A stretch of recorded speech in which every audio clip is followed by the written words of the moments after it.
Hey everybody, Joe Popp from the Popp Rock Shop, and on today's Poppcast we have Arvid Smith, multi-instrumentalist and Jacksonville hero of mine, and we're going to talk to Arvid about all kinds of stuff. Very good. So Arvid, let's start from the beginning. Where were you born and what year? Okay, wow, this dates me. I was born in 1950 in Coronado, California. Lived several places in California over the years, and being as a service kid, I was across the country and whatever. Mm-hmm. And I've been here since '79, which puts me at about 45 years or something like that. And what was your first instrument? My first instrument was the trumpet. An old German man came to our sixth grade class, and we had all put in our names for instruments. And my name is of Teutonic Scandinavian origin. And he says, "Where is Arvid?" Arvid. He didn't want to talk to Bobby, or he didn't want to talk to Davy. He wanted to talk to Arvid. And so he had a trumpet, and I took trumpet lessons. And it was all downhill from there, from trumpet to euphonium in the 8th grade to tuba in the 9th grade. And tuba and sousaphone were my principal instrument as a music ed major at University of Florida, 70 to 72. So you moved from California to Gainesville in 70? With the stops between South Carolina and Massachusetts and back to California twice in between. And you were a Navy kid, Navy right? kid, so you had a lot of that. Navy, civil service, then a NASA. Mm-hmm. My dad ended up working for NASA. Did you enjoy that, meeting a lot of different people and moving around, or did you want to be settled? I don't. Looking back, I think it's great to have moved around. But there was culture shock involved. You know, when you live half your life in one place and you're transplanted from the vibrancy of Southern California to the back swamp of South Carolina, it can be a shock in the year 1964. Yeah, absolutely. Yeah, that's pretty tumultuous times for sure. But I saw a lot. You came to Florida to college on your own, or did your family come here? My folks, my dad went to work for NASA, so he came to Florida, and I went to community college down near where Cape Kennedy is, Brevard County. And then I left home and came to the University of Florida, and that was when I left home. You were a music ed major at UF? Mm-hmm. Okay. I still am a music educator. Okay. I do a lot of teaching. That's awesome. Yeah. We need all the teachers we can get, especially ones like you, Arvid. And they told me I wasn't cut out for it either. Well, we showed them.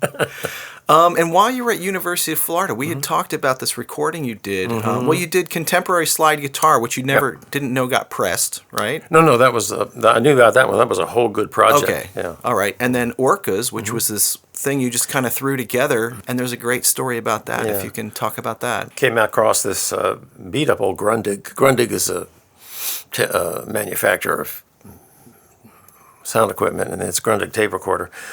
Sitting in the bottom of a pile of garbage in back of Sound City in Gainesville. And I said, my friend Ron, I said, "Can I have it?" "Sure." So I went home, and it sort of worked. I had 2 tracks, and one track I put to some 12-string guitar, acoustic, very ethereal kind of stuff. Second track I put some electric guitar, atmospherics, put together, called it Orcas. Did a flip side called Copenhagen with a lot of low attack delay on the guitar. It was very ethereal because I was into ambient music and sort of space things at the time. And then put the tape away, forgot about it. And when I got to Miami, there was a mastering lab run by Jamaicans called KK Mastering in North Miami. And I took the tape in, and no problem to master it in one afternoon and make a stamper, and then they would press me 300 copies for so much money, like $50. Wow. 300 copies. And so over the years, this was my release. I started my own little label, and this was my release. And, of course, it didn't go anywhere, I thought, until, finally I wound up with about maybe 60 copies left. And out of the blue one day, I get a message from a collector who wants to buy as many copies of this record as I have left. I said, whoa, okay. Well, so I made some immediate cash, and I kept a couple for myself. Then I got some messages, emails from people in South America and Los Angeles who'd heard the record. And I said, well, that's just fine. I wonder who's playing it, And then I got a message from somebody out in Northwest Portland, Oregon, I think, who wanted to license it for whatever reason they were going to do, I guess push it to something. And I went through the legal on that. And the thing about the song is that it's very low quality. It's very hissy. Sometimes the wavers, because some of the records were pressed off center. But if you look back, and it's got an atmosphere to it. It's got a real charm to it. But I would tell these people that I've done music since then, that's done in world-class studio conditions, and they don't seem to be interested. So we'll see what happens with that. It's been about 2 years since I did all the legal on that, so it may surface. But the fact that it took 40 years and surface after 40 years, and somebody got this record all around the place. And there are rabid collectors out there who would do anything. That's amazing. I mean, it's like a searching for Sugar Man story. 40 years later, hey, I found this record, and you're like, I literally made 300. Yes, exactly. But you kept the presser, you told me, so you can always... I got the presser. Have the original pressing if you want to redo it. Because the record company gives you a gold record. It's not really gold. It's the stamper, right, with the label on it. So I'll get the label off of my last copy, put it on the stamper, and hang it on my wall. That was cool. My record went aluminum. After Gainesville, you relocated to Jacksonville? Miami. Yeah, and stayed there for a year and then came up here. Okay. Yeah, my wife at the time was a gerontologist, and that was the place to be to work with old people. In Jacksonville? No, Miami. Oh, Miami, of course, yeah, because all the New Yorkers come down, right? That's right, yeah. And they came up here. So. I'll talk to you about my first experience with you. It was at the Museum of, Science and Industry? What is it called? Museum of Science and History. MOSH. It used to be called the Children's Museum. Right. My mother brought me there because she heard there was a musical performance. And you were playing with Jack Tamil, and he was doing like tape loops, and I think did you have your double neck then, maybe? Or no. A bow? You had a bow on something, I was playing with a bow, yeah. And I can't tell you how much this influenced me, because I've never seen any, home of Southern rock, 79, right. Skinner just... 77, the plane went down, so they were playing Freebird nonstop for the next 5 years. I like that music. I love it too. Yeah. But seeing you play was a totally eye-opening thing for me, and it got me into technology, and it's probably why I have a recording studio today. Wow. And why I got into technology, like building amps and things like that, because I love the music part, but I also love the technology part, and it was a cool marriage of that, seeing you guys play. Wow. And did you and Jack record anything, or that was just a live performance stuff? No, we had there was an English. I got a lot of those techniques from an English guitarist named Fred Frith with the Henry Cow, and we actually had the opportunity to bring Fred here, and we did a concert with Jack and I opened here at the museum and at the Hippodrome. And Fred in Gainesville. In Gainesville, and Fred began his concerts by throwing dried beans on his guitar, and they would ping, ping, ping, and hit these notes, and then he'd take it from there. Or he would he had a double neck guitar plus an old Burns electric 3 necks laying on the table. He would take a roll of Scotch tape and go around all 3 necks and then bow the tape. Wow. And 3 necks and 3 tunings, and the whole thing would light up. Really interesting. He got that, I believe, a lot of the English experimentalists and European experimentalists got that from John Cage and his prepared piano. Right. You can do the same thing with a guitar. Alligator clips, for instance. Just a common alligator roach clip on a string will transform an ordinary guitar twang into a ring-modulated signal, because that metal thing is cutting off some of the overtones. So you can get some great effects. And so Jack and I did that, but our Hippodrome show was recorded by somebody. Everybody, but Jack's set and then Fred's set, and I got a CD sent in the mail from a fellow in Gainesville who had recorded it. But so that straddles the two worlds I was in back then. One side was a pure acoustic musician, because that's when I was in Gainesville, the thing was folk music and bluegrass and acoustic blues, and so I developed my skills on that from being just an electric guitar player to, at the same time, getting into this heavy prog thing with a friend of mine who's a keyboard player, and so I got to hear the quality of Frippanino and the Genesis and all the King Crimson, the left wing version of that stuff. And so you straddle these two worlds, and ever since then I've been melding them and bringing them together when I don't do the one or the other. So. But you were doing experimental type things. What we thought was experimental. Right, but you also did The Great Invisibles in 81 too? Yeah, 81. Yeah. To 83. There was several different versions of that band. And that was a straight up kind of new wave thing with some little progressive leanings, probably because of your influence. A little bit. I was a troublemaker in that group. We had a wonderful, wonderful frontman, Robin Poor, great singer-songwriter, great songwriter. And he wrote the material, and I envisioned it as a 801 live Roxy music kind of group, and I would be there doing the abstracts while they would actually be doing the stuff, and it worked for a while. But like everything else, it didn't really last. But it was fun. For about 2 weeks, we were the hottest band in North Florida. Okay. Back in '81. Well, talk about the Jacksonville scene. Between those days, you played with Craig and Roy and Lauren Fincham and, Soul Guardians. Right. Up to Tory Voodoo and all that stuff, Yeah. which I remember all those bands. I left Jacksonville in '90, but I remember a lot of those things. And we were together in the Creative Music Coalition. Creative Music Coalition. That was probably the fruition of all that. And you became Mr. Tampa, Florida down there. I did, yeah. I don't know what happened. I exploded down there. Well, we used to get Jam Magazine. And you were always in Jam Magazine. Yeah, I don't know With your cigar. With your cigar. Yeah, that was a gimmick we did. We used to wear the Cuban Guayabera shirts, and we'd throw out cigars with the band logo on them, but we stopped doing that after we saw, 14-year-old kids smoking them. Yeah. So we were like, okay, let's stop doing that. Not good.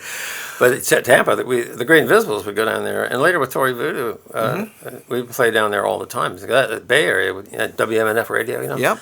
Beautiful. Lots of music down there, from Tampa on south to Sarasota on down there. There was a huge folk scene, and there was also, for the fairly abstruse, weird stuff we did in the early Tory Voodoo, there was we were very well accepted down there.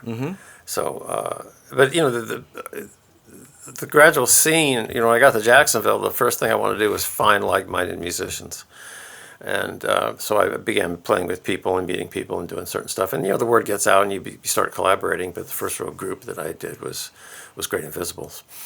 And then from then on, I would like be a guest with the other people. And then I became a social worker. I worked in the refugee resettlement program for Lutheran Social Services for about 9 years. When I left that world, that's when the Tamara and Tory Voodoo thing started to take off, and then I've been a musician ever since. And that lasted about 15 years or so. Let's talk more about the Jacksonville scene. What do you think did you think there was a point that, okay, maybe we're going to get somewhere like Einstein a Go-Go? Yeah.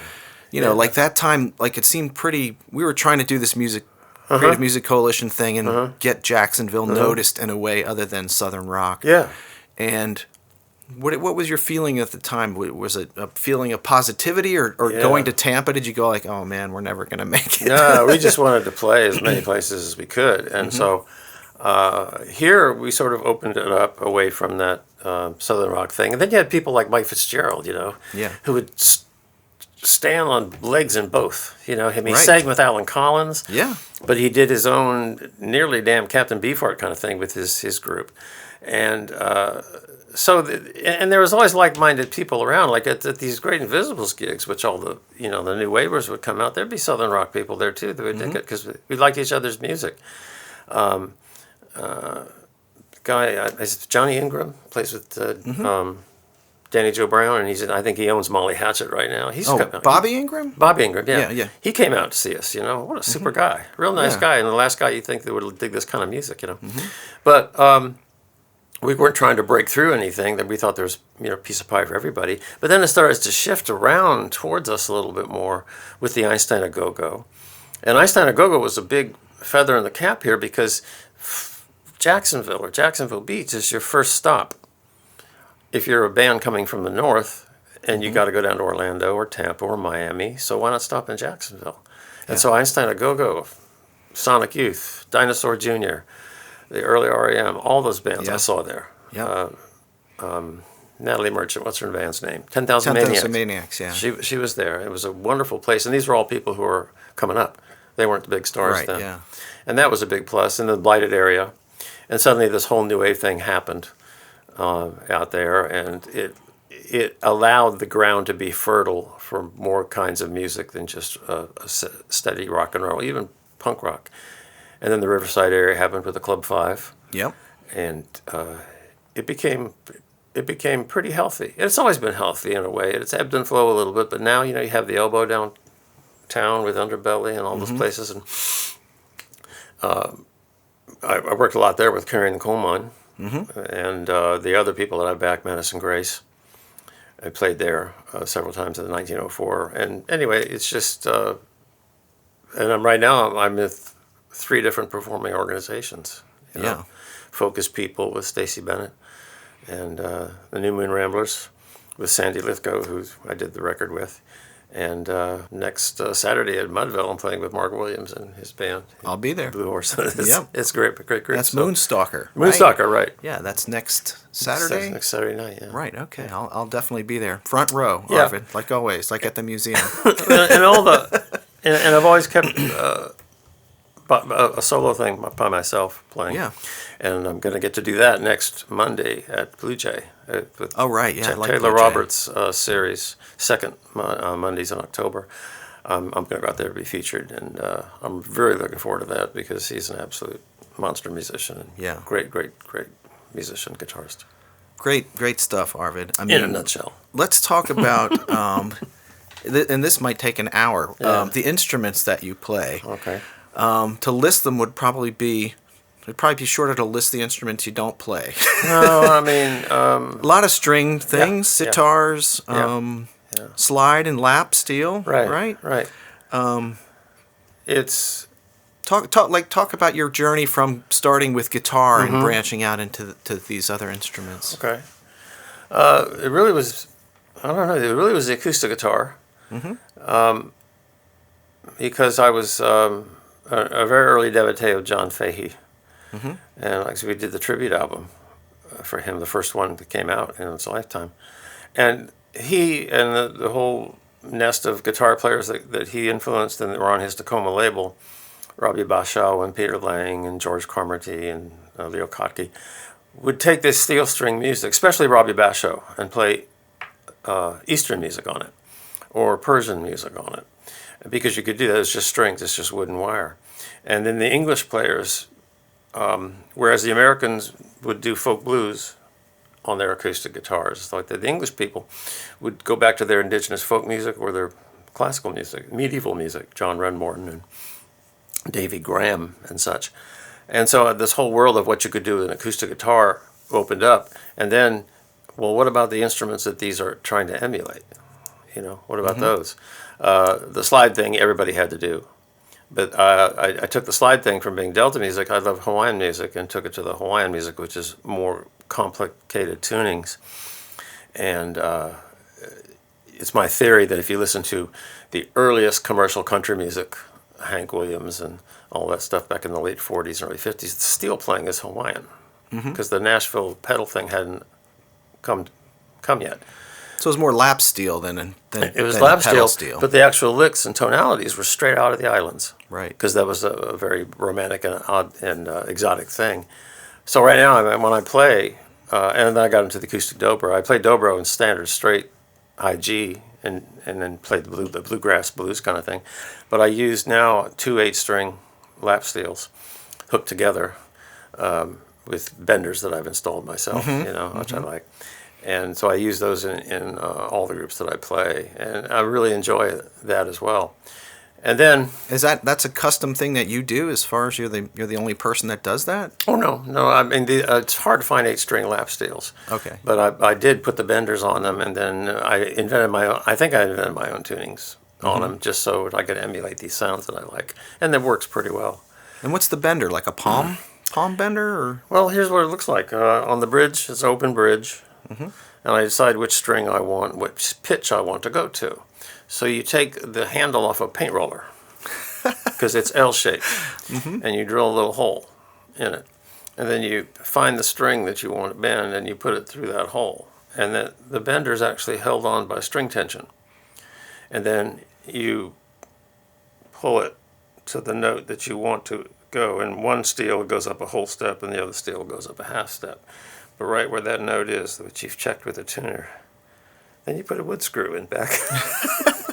Very low-tech solution. It's very North Korean. Yeah. And you put a wood screw right there where that's going to stop it, and then you have it. And it approximates that pretty well, I think.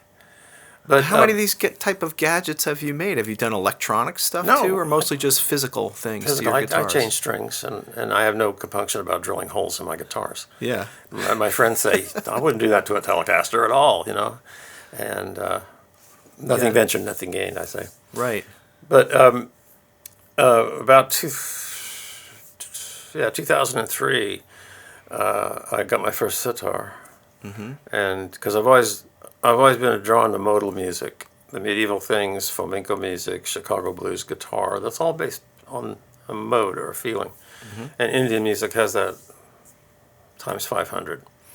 And I didn't know much about it, but I suddenly I found that you could find these instruments fairly plentiful online and with manufacturers. So I managed to get one. And over the years, I've owned probably 8 of these things.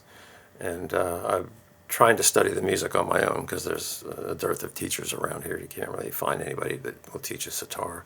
But there's plenty of ways to circumvent that. And what is the setup of a sitar? I'm not really, I mean, I know the instrument, but is it how many strings and what's the tuning like or things like that?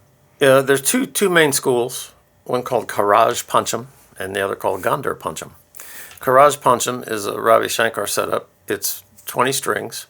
It is 4 main strings that you can play and a couple of drones. And then it goes from a fairly mid-range note down to a low bass note that you can play your melodies on, and then some drone strings to back you up. And then underneath are 13 sympathetic strings, which you tune to your particular scale. And if the thing is properly in tune, the note on the main string will ring the sympathetic string by itself. That's the Karaj Pancham. Gandhar Pancham is the style of Velayat Khan, Ustad Velayat Khan Sahib, and it is only 16 strings. It doesn't have the low bass strings, and it has usually fewer sympathetics, and it's lighter, hotter, in my opinion, and it's the one I really prefer. But I've got both, and because I'm just a guy. And then I have also the Surbahar, which is a bass sitar, which is tuned to 4th lower and much larger. I'm going to probably bring that out to Blue Jay on Monday night and close my show with the Surbahar. It's a very profound, deep, throaty instrument that I love. And then I've got several tampuras and exotic harps and things that I use for that music. And then but I use those in my solo music as well. Do you have like an aptitude for tunings? Because I can remember about 3, and, you know. So to just the guitar alone, I've seen you do a lot of alternate tunings. Yeah. Then you have the double pedal steel, then you got the sitar, then you got the bass sitar, then you got these 2 versions of the sitar. How do you keep all that stuff in your head? You just think like you have an aptitude for that? I never thought about it, really. Just comes? Yeah, well, every so often people say, what do I have to do to learn to play the sitar? Because I've taught a few lessons on it. And I say, well, you get a 12-string guitar and play it for 10 years. Get really good on tuning, and then you can begin that. And you always have a 12-string in tow, it seems like. When you and I played a show in 2018, and you had a 12-string, you had a normal guitar, and then you had something that had sympathetic strings on it, I think, as well. That was an old harp guitar. Okay. Yeah, those were big in the 19th century and the early part of this century. If you look at Google harp guitar, you'll see Orville Gibson, this thing with a guitar, but it has extra strings on it. And so they sort of died away. Towns across America had their harp guitar orchestras. And it's a regular guitar, but with the extra treble and bass strings, you just reach up and pluck them occasionally, and you can do fairly... So you do play them. They're not sympathetic. No, they're not sympathetic. You actually play them. Yeah, okay, exactly. I thought it was a sympathetic thing. And so I found one online. They remake them again thanks to Michael Hedges. I've seen pictures of him with the big, He played here. Really? Yeah, he played up in... Al Davis, who's a local sound guy, had a performance space up in Springfield at the old A&P grocery store, which he bought from Jack Tamil, by the way. And Michael Hedges came, and it was shortly before he passed, and he had like a vegetable colander on his head. What? And he would play the guitar, and he had a harp guitar with, I don't know how many pickups were inside the thing, but he could play every bit of that guitar. And he would fall over and do yoga postures and play, and I think he communicated with aliens through his thing. Wow. But, he brought back that harp guitar. Interesting. Yeah. And he was always in Guitar Player magazine, He founded the Windham Hill Empire. Yeah. Oh, wow. That was all him, huh? Wow. The New Age movement, right? Exactly. Was tied to him. Still with us. I'm a big yoga person. And at this gig we played, you also did some looping electronically. What is your take on using technology within your music? There are some out there who don't like that. They think it's a crutch and all that kind of stuff, and you shouldn't be pushing a button for your arrangement. I think that's a point that's very well taken. But at the same time, you can use these things to increase your musical thought, if you use them the right way. So with me, I use it as basically an accompanist, particularly when I play solo. I like, when I play sitar, at a solo gig, I like to have something going in back. Not so much anything rhythmic, but just maybe a straight sonic wash, because I can do all the rhythm with the picking of the strings on the instrument. And you'll play that loop in on the sitar and record it, or will you have a pre-recorded loop? Pre-recorded. Oh, okay. Pre-recorded, or I can in some instances, since the sitar has that really solid drone, you can just drone that and loop that when you need it, because that's the traditional chord of Hindustani music. It's that one chord. It's that open fifth drone. And so I do that. So yeah, but looping is a skill like everything else. Right. And it's not really a means to an end, but it's another tool you can use. Yeah. And I used to do the tape loops the old-fashioned way with actual 2 tape recorders. Right. One recording and the other tape recorder playing back, and then they circle around, which was a monster bear to set up. Yeah, the distance would determine the time, right? So Exactly. You have to measure it, or at least practice it, right? I did a gig at FCCJ back in 1980, I think, and I was going to show the world, so I went over to a place over here. It was on King Street that rented equipment, and I got 2 tape recorders, a power amp, a separate speaker, and put it all up, and you couldn't hear it. Fell on my face. But now, they have that stuff in a box. Yeah, it's really reliable now. Digital delay didn't exist then. The loopers pedal didn't exist back then. It's like ask any guitar player, you're going to get $2,000 worth of technology in a pedal now that costs $35. It's unbelievable, the power. And do you think that's good for music, that there's so much available recording-wise and technology-wise? Like, I can record in my computer as many tracks as I want. Sure. I mean, it really opens up a lot of people that wouldn't be exposed to this. Yeah, it's always it's always a human hand that's going to guide it. But at the same time, also, anybody. That's one of the things I think that's hurt the making of a living in music, is that you can now circumvent all that stuff, and so certain people are now out of a job. You know, because you could do a studio there, and also you don't need that record label anymore. Right. All the record label ever had was the trucks that could put the records into the store. Now, look at our good friend Roy Peake. His release is totally downloaded. He's not making a CD. He did make a CD. He did make a CD. Well, and he's selling. And he says he sells a few, but by and large, it's all download or streaming. Why do we keep making CDs? I think some people just won't let go, and I think they like a physical product. Yeah. Like if the internet melts down, right? Still got Roy's music right here. And there's the DAT tape, which is come and gone, I think. Long gone. Yeah, DAT long tape, gone. Yeah. And so we'll see what happens. But and now it's flash drive. Yep. Or stick a flash drive in. So it's all. I mean, it's a logical progression, but I think a lot of people didn't see it coming.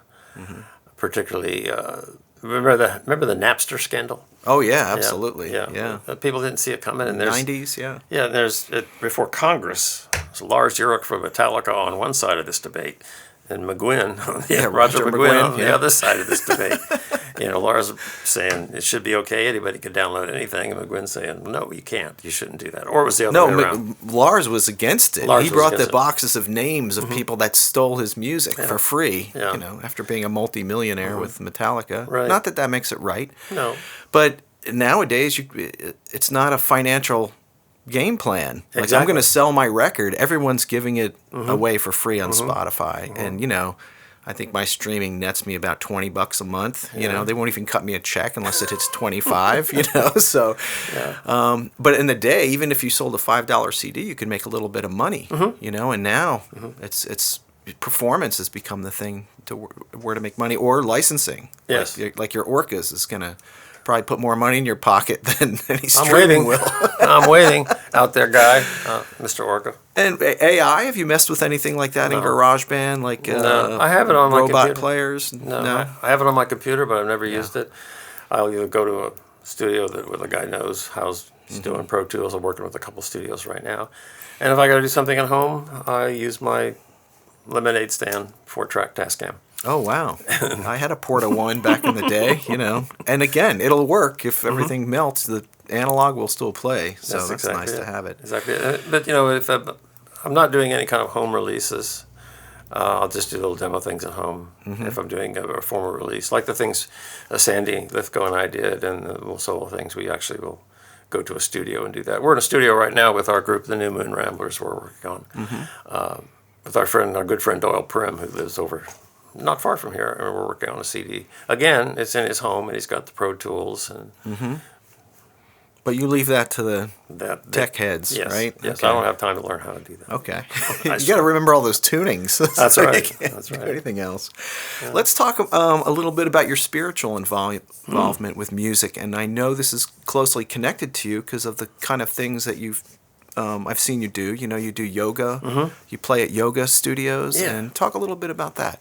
Well, as an educator, I also do a lot of work in schools, and we talk about what the basic elements of music are, even to people of all ages, and fundamentally it's sound, and how you organize that sound and the different sounds that we listen to.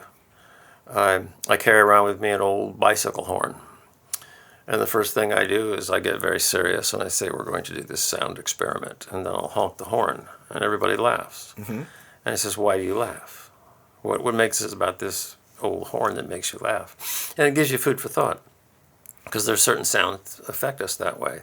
And then also our Western music has dissonance.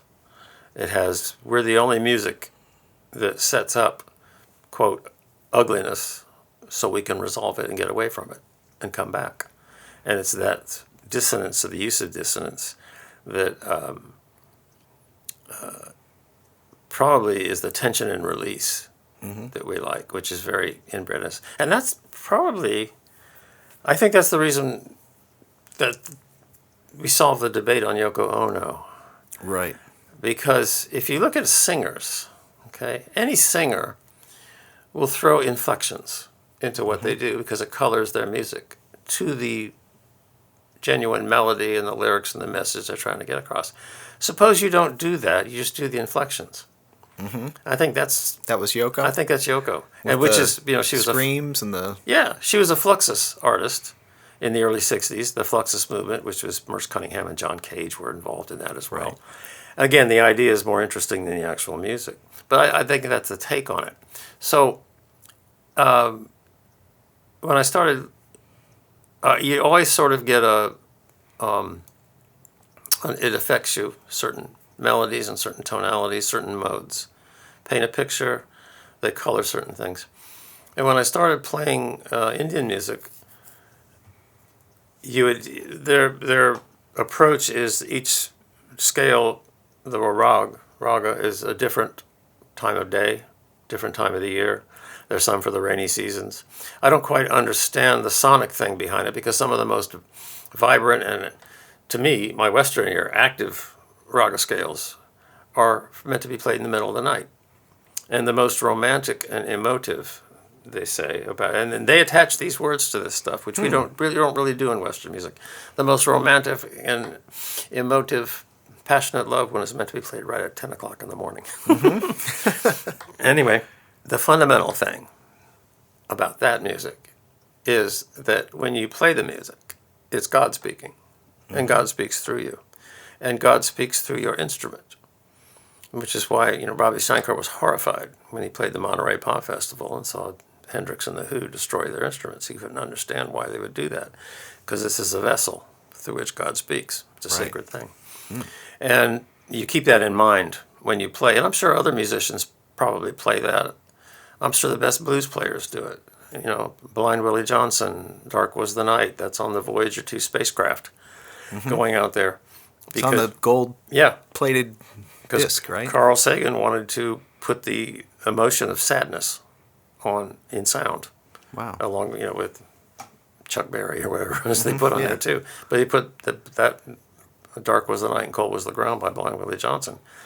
And again, that's a 1927 recording full of pops and scratches. But you see past that, or maybe that lends it to it, because all the sound contributes to it, I think. Yeah. In the performance. That's why there's an instrument that's now obsolete called the mellotron. Oh, yeah. And a mellotron was the tapes. There's tapes of a musician playing. It was a keyboard that had loops of tape, and you'd play the key, and it would trigger the loop and play the tape. Yeah. And I think it tuned across a few keys, but there was multiple tapes in the Mellotron. Any note, and you could tune it. You could not only could you have a tape of a violin or a tape of a flute, you could also have a tape of an ocean wave. Any tape you put in there will play. But what it was you're hearing second generation. And if you've ever looked inside a Mellotron, it looks like something, out of a junk shop. It's this little motor and it just strips of tape hanging down. So consequently, you're getting second generation from a not perfect reproduction. But the Mellotron by itself, you can spot them a mile away, is very eerie. It's like watching an old movie soundtrack from the 1930s or 40s, which the quality is sort of degenerated, but it's still got its incredible warmth and charm to it. That's what a Mellotron did. To the point now, I mean, they're now obsolete, but you can now digitize that sound. I have a Mellotron pedal, the 8 Electro-Harmonics 9 pedal, and it gives that sound. And it's just, you can't get it with a live string. A good example of hearing Mellotron versus a live orchestra on the same record is Days of Future Past by the Moody Blues. Some of the Nice and White Satin and Tuesday Afternoon, that's a Mellotron. And it sounds totally different than the orchestral tracks that are on it, because there was a real orchestra on that record as well. And you could really spot the two, but there's nothing in this world that sounds like a Mellotron, not so much for the notes you play, but the tone that comes out that generates it. It just overwhelms me like a warm blanket. Yeah. So if that's spiritual. I suppose it is. Great description of that. Yeah. And how do these students respond when you bring these instruments in and talk to them about the connection? Like the horn, they're probably like, oh, it's like a clown or whatever, and like, do they seem engaged? Yes. Yeah, because then I'll go from there to something that's not very nice, like a huge reverb diminished chord on a ukulele, and what is that? But then you show them properly how it's used, and it's like a lullaby. But I try to impart to them that sound will affect the human body. And you hear it now with frequencies. Our records that we did, the record that Sandy Lithgow and I did, is a 432. And you've heard that debate about 432 versus 440. 440? Yeah. And there is a difference. And so when I did some yoga teacher training things, the yoga teachers who were teaching the teachers brought me in to do a little music thing on it. And so I brought two guitars, one 440, one 432, and then I finger-picked Bicycle Built for Two, And there is a difference. You can tell the difference. I don't know if it's because 432, as they say, occurs naturally in nature, square root of the speed of light, the auspicious number of 108 times 4, or if that really is true, or you put a pile of sand on a thing and then you plug a 432 instrument into it, and suddenly you have this great mandala from the vibrations. Whereas 440, you just have a pile of junk. I didn't know that. Oh, yeah, that's interesting. All kinds of things you can do with 432 that they say will happen. And where do you get to these positions? You just read Sure. a lot of Sure. musical data online, or And you get it from other people too, especially the yoga people. Yeah. The yoga people have these ideas about stuff, because there are many kinds of yoga. The yoga that's most famous, or the one that's practiced, is the hot yoga guy. No.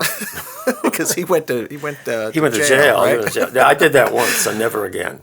No. The Bhakti yoga is the yoga of devotion. Nada yoga is the yoga of sound. And the yoga of strength, that was the one that everybody does with the postures and everything like that. But because, some people would just do that and not care about the chanting or care about the other spiritual stuff. And most of them also come from these other worlds where they have these other ideas, because it does come from another culture, and it's 5,000 years old. And because it's such a big thing now, people have taken it off, and we'll get to different tangents, and we'll get into the thing about your diet, the thing about your sound, the thing about your lifestyle, and whatever like that, which is all very, very important. But that's a lot of these ideas come from, and I happened upon the 432 once, and now you can tune your instrument to 432 or any frequency, and the history of that you're just for the people that don't know, you're talking about the A frequency is 432 cycles per second, right? As opposed to typically, which is 440, which they derived at sea level and I don't know how they came I've up with heard it, but very outlandish things about 440. But do you tune to 432 now? A is No. 432? I did for our record. I did for our record because we just wanted to have it at 432, and but you have to keep 440 because we're a 440 world to play with other musicians. Oh, if you want to play with other people, but Yes. at solo, you wouldn't have Right. to do that. Unless I walk in and say, everybody, 432, please. Here's my tuner. Yeah. And, well, we did, Sandy and I played an event for someone. It was a retreat. And we wanted to do it for 432. And so I had a 12-string guitar, 2 sitars, 2 harps, and I had to tune all those down to 432 3 days before the event, because the instruments by themselves, you tune them down, they'll sharp back up. Tune them down, sharp back up, till finally they stay put. Because Sandy had 432 Native American flutes. Wow, that's cool. Yeah, and these are great. But there is something about 432, and it may come from that natural stuff in nature, or the fact that we've been 440'd since the cradle.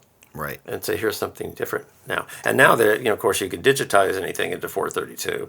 And if you want a copy of Pink Floyd's Dark Side of the Moon at 432, well, you can order it. Right. Because somebody went to the studio and just Yeah. brought it all back down. And it's a selling point, I suppose. But there is a difference. There is a difference. That's interesting. Now talk about your stuff with Sandy. Sandy Lithgow, 2019, you guys did an album. Yeah. And was that your last kind of release that you've done? I mean, I see that you have individual things out, but do you compose with her? Did you compose that record with her? We've done a little bit of composing together. Most of the music is hers. One actual song with lyrics and everything is mine. But the rest of the songs, she's the lyricist and the keyboard player, the singer, and it's her vision on a lot of those songs, and I was just the accompanist. So I'd consider that Between the Worlds to be her record, but we work very well together on that, and that's the two of us, which is apart from our group, the New Moon Ramblers, which is sort of alt country and Americana. Okay. So that's been out for a couple of years now. She's also in that as well? Yes. Okay. Yeah, she cool. plays. She's a wonderful musician, wonderful guitarist, keyboard player, singer, and she writes songs too. And then we also percussionist and Native American drums too. She does it all. And prior to that, the Journal of Sir Tarry Boy in 2016, that's a full instrumental album that you composed, correct? Yeah, I got that from, I was able to do that from a grant from the Jacksonville Cultural Council. Nice. Cultural Council of Northeast Florida gave me an individual artist grant. And half the grant was to make the CD. The other half was to fund my wood and wire performance into the public schools. Nice. And so I would ring up the school and say, hey, I have this show that I do that's very informative, and your music students would really like it. It won't cost you a dime. I would like to come and do it. Here's some promotional material. Here's the CD, It was very tough. Yeah, they didn't. Schools weren't respond? terribly interested. What year was this? About 2016, I guess, right? Or 2015? 2016. Yeah. It came out in 2015, but that whole school year of 2016, it was very. Well, that's not part of our curriculum. Sorry, we don't want that. A couple of schools responded, but it was very, very tough getting it into the schools. I never could figure out why. I even tried to do it into girls' rock camp. Really? Girls' rock camp, which is a great thing because it's young people out there doing rock and roll for the summer. They weren't interested. So a lot of schools weren't interested in having you. Yeah. And in that time, I remember there was a lot of music teachers being cut. I had friends that were full-time music teachers in a school. Now they were traveling to 2 different or 5 different schools doing an hour a day at each one. Same with physical education. 1 day a week. And I think these things are important in like your practice of music and spirituality and yoga. It's all tied to like arts, physicality. You could even argue diet. All these things are connected. And to subtract those is really disingenuous, I think. Yeah, the schools is interesting because to many students, I believe it's probably the first live music they've seen. And what on a bigger level is that you're now seeing students who are being taught by teachers then the generation the teachers came from also had, one music teacher for 5 schools that came around. Mm-hmm. So the teachers themselves, I think, probably don't have that larger grounding in the arts or in music or anything. That's what I've observed anyway. So I just wish it would sort of turn around. But luckily, I'll be going this Friday, weather permitting, to Bradford County for the Cummer Museum. I play there a lot, but their education outreach office puts me in the schools as well, and I'll be going out to some schools in Bradford County. And it's free to the school. It's free. Cummer pays for it, right? Oh, yeah. And what it is that we go out there and a lecturer from the Cummer, one of the staff there, will come out and talk about the museum and do a slideshow. And then I get up there and I will do a thing about music and talk about the museum and talk about art and the things that we're talking about here. To, these would be grammar schools. So do you feel like it's ramping back up from those days where you're... I think great. so. That's good. Partly because of community organizations like Community Foundation and the Cummer Museum. Mm-hmm. So they're great community assets because they also have education outreach in addition to being a place where you can go look at paintings or hear music or sit in a nice cafe. Yeah. Cummer has that nice setup. Yeah. They do. Really great journey in music. Mm-hmm. I mean, you've done so many different things. You've played so many different kinds of types of music and instruments and things like that.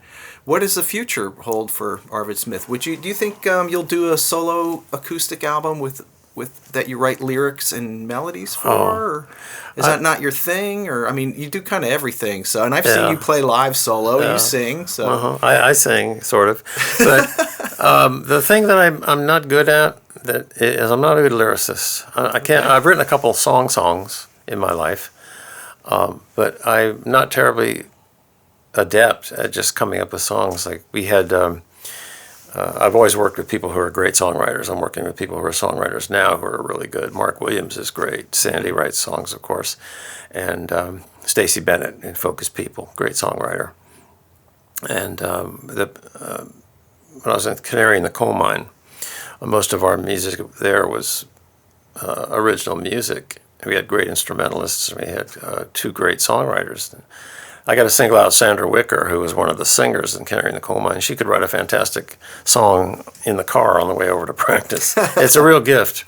Yeah. And I've always been surrounded by better songwriters than me and lyricists particularly. Mm-hmm. So as far as writing songs, it's a discipline I would have to sit down and do, but I'm not drawn to.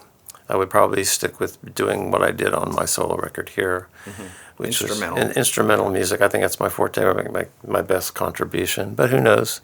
Maybe the muse will strike. Mm-hmm. Well, Arvid, thanks so much for coming into the Poppcast today. It was great to talk to you. I know we had some technical issues, but that's part of the game. Exactly. As you know. It's been wonderful. Thanks a lot, Arvid. We'll see you soon. Bye.